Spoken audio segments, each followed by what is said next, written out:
Baiklah, KRT Kampung Maka Kumpai Tenom, kumpulan terawal yang disantuni dalam program Malaysia Prihatin Vaksinasi COVID-19. Laporan lanjut dan berita lain, kita terus bersama Konstantin Pahlawan di Kota Kinabalu. Silakan Konstantin.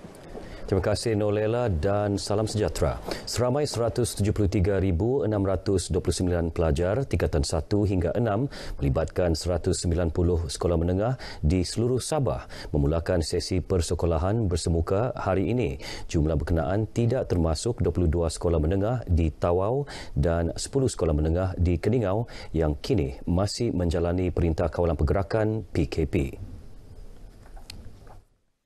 Timbalan Pengarah Sektor Pengurusan Sekolah Jabatan Pendidikan Sabah, Abidin Marjan berkata, Tawau dan Keningau masing-masing mempunyai 20,059 pelajar dan 13,365 pelajar sekolah menengah.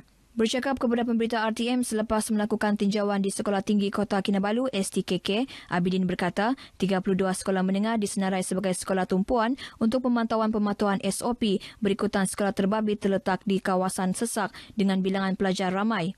Ini termasuk STKK yang memiliki lebih 1,500 pelajar. Sementara itu, Pengerusi Persatuan Ibu Bapa dan Guru STKK, Tan Hock Siong berkata, sesi persekolahan telah diselaras dengan baik termasuk mengatur rapi tempat menurunkan pelajar.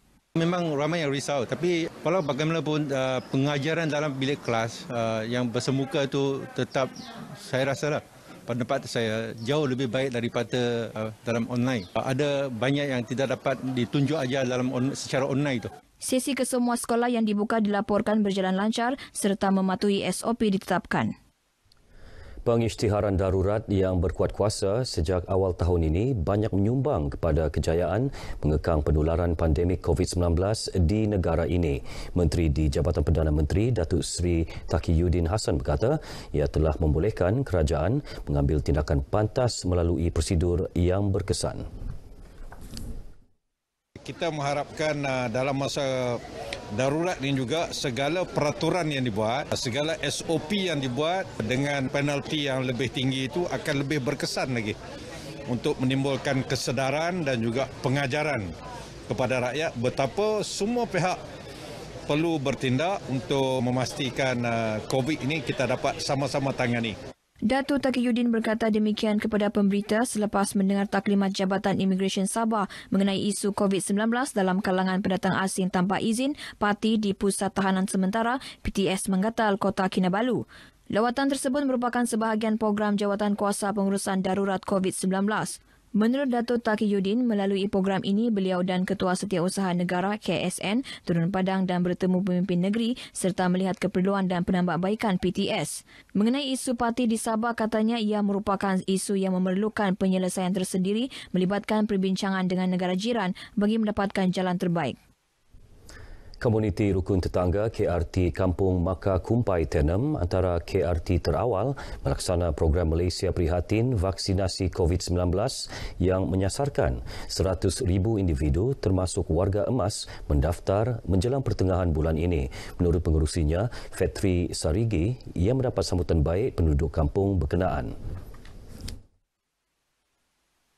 Program tersebut memudahkan penduduk khususnya warga emas yang kurang penggunaan aplikasi dalam talian seperti MySejahtera. Program hari ini menyambut sambutan daripada penduduk kampung yang seramai 50 lebih orang yang telah mendaftar sebagai menerima vaksin COVID-19. Sepertinya adalah warga emas dan umur 18 tahun ke atas. Ini adalah satu seruan daripada Kementerian Perpaduan Negara. Sementara itu, penduduk kampung teruja kerana urusan pendaftaran dipermudahkan. Saya berharap kepada penduduk khasnya di kampung-kampung yang mana sekarang ini kita akan menjayakan program komuniti KRT vaksin untuk semua supaya sama-sama kita lindungi diri, lindungi semua. Program ini amat bagus untuk memudahkan kami mendaftarkan diri untuk menerima vaksin dan diharapkan kepada orang-orang di luar sana yang lebih jauh lebih mudah untuk mendaftarkan diri untuk menerima vaksin ini. Harapan saya supaya para penduduk kampung Maka Kumpai dan sekitarnya khasnya seluruh penduduk Sabah datanglah beramai-ramai untuk mendaftar vaksin COVID Kerana apabila kita mendapat vaksin, kita boleh melindungi diri kita sendiri dan juga orang ramai. Sementara itu, stesen radio Sandakan FM juga gigih memain peranan menyebar luas maklumat program imunisasi COVID-19 kebangsaan bagi menggalakkan lebih ramai mendaftar. Pengurusnya Sugiman Rafai berkata, ia selaras matlamat Sandakan FM sebagai radio komuniti menyalurkan info semasa dan program kerajaan kepada masyarakat setempat. Stesen ini komited menjalin kerjasama dengan pelbagai pihak bagi menjayakan program vaksinasi negara. Kita juga akan bersama-sama dengan Yang Berhormat YB dan juga DUN Sungai Manila ini untuk ke mana-mana aktiviti untuk sama-sama kita menjayakan hasrat dan juga aspirasi kerajaan kita lah. Terutamanya sekarang ini dalam kita ke arah pendaftaran dan juga vaksinasi untuk seluruh negara. Dan kita memperhebatkan lagi usaha-usaha kerajaan ini untuk kita mendapatkan seberapa ramai yang boleh. Sugiman bercakap ketika program radio di lokasi Bah Kami di Sini, RTM Cakna Komuniti Sandakan FM di Projek Perumahan Rakyat, PPR Taman Muhibah Batu 12 Sandakan. Ia dirasmikan Ahli Dewan Undangan Negeri Sungai Manila, Mokran Ingkat, yang menyifatkan program tersebut mampu merakyatkan stesen berkenaan. Daripada segi kesan program ini terhadap kepimpinan kerajaan, saya yakin dan percaya bahawa rancangan-rancangan seumpama ini akan dapat menonjolkan program-program yang boleh memberikan manfaat kepada masyarakat yang telah diusahakan oleh kerajaan. Mengenai pembangunan DUN itu, beliau berkata, Majlis Pembangunan DUN Sungai Manila diwujudkan bagi merancana dan memacu pembangunan termasuk di Sungai Batang dengan mengumpul maklumat demografi kependudukan dan kemudahan infrastruktur.